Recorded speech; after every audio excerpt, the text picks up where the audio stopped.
अस्सलामु अलैकुम वरहमतुल्लाहि वबरकातुहू। उम्मीद है आप सब खैर आफियत से होंगे। मुहतरम नाजरीन, आज जुम्मे का दिन है। आपने जुम्मे के दिन में ये वजीफा लाजमी तौर पे कर लेना है। देखिए, अल्लाह ताला ने इंसान को इस दुनिया में अपनी बंदगी के लिए भेजा है। ये इंसान यहाँ चंद रोज का मेहमान है। अपनी मोहलत और मुद्दत मुकम्मल होने के बाद अगले सफर पर रवाना हो जाएगा। खुश नसीब है वो इंसान कि जो याद इलाही में अपना वक्त गुजारे, जो अल्लाह रब्बुल इज़्ज़त की रज़ाजोई के लिए हर लम्हा बेकरार रहे, जिसका हर अमल सुन्नत नबवी के मुताबिक हो। ऐसा इंसान दुनिया में भी कामयाब होगा और आखिरत में भी कामयाब होगा। तो इसके लिए अल्लाह ताला ने रमजानुल मुबारक का महीना हमें अता किया है। रमजानुल मुबारक का महीना अजीब बरक़ात के नज़ूल का महीना है। ऐसा लगता है कि बरक़ात के दरवाजे ही खोल दिए हैं। हदीस पाक में आता है कि रमजानुल मुबारक के आने से पहले जन्नत को खुशबू की डोनी दी जाती है। जन्नत को ईमान वालों के लिए सजाया जाता है।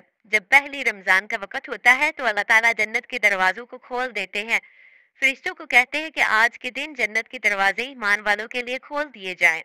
इस महीने में इस महीने की बरकत इतनी ज्यादा है कि जो कोई आदमी रोजा रखता है तो रोजेदार की बख्शिश के लिए हवाओं में परिंदे, बिलों में चिविंटियां, पानी में मछलियां दुआएं करती हैं।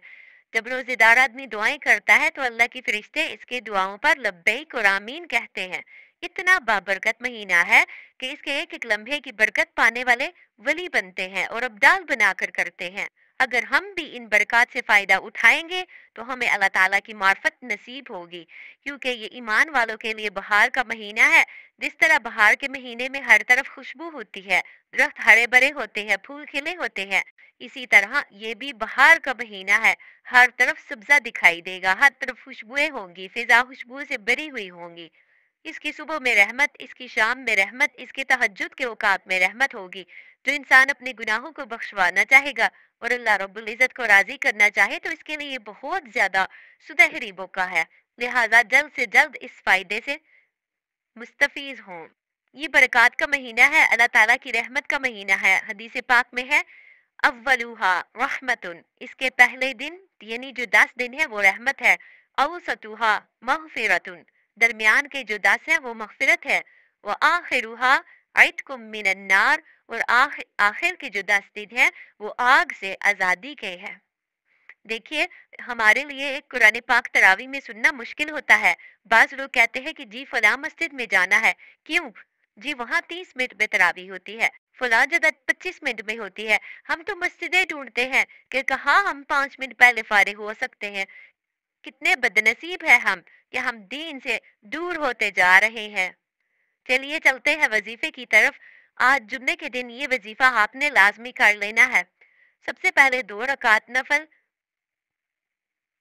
सबसे पहले 2 रकात नफल कज़ाए हाजात के आपने पढ़ लेने हैं। उसके बाद आपने अव्वल और आखिर 3-3 मरतबा दुरूद पाक पढ़ लेना है। फिर उसके बाद आपने एक वजीफा या रब्बी मूसा या रब्बी कलीम बिस्मिल्लाहिर्रहमानिर्रहीम, ये वजीफा आपने 100 मरतबा पढ़ लेना है। एक दफा से फिर सुन ले, या रब्बी मूसा या रब्बी कलीम बिस्मिल्लाहिर्रहमानिर्रहीम। ये वजीफा करके आपने खूब गिड़गिड़ा कर अल्लाह ताला से दुआएं मांगनी है। इंशाअल्लाहुल अजीज अल्लाह ताला आपकी दुआएं जरूर कबूल फरमाएंगे। वो भी खास तौर पे जुम्मे के दिन जो भी दुआ करे तो वो जरूर कबूल होती है।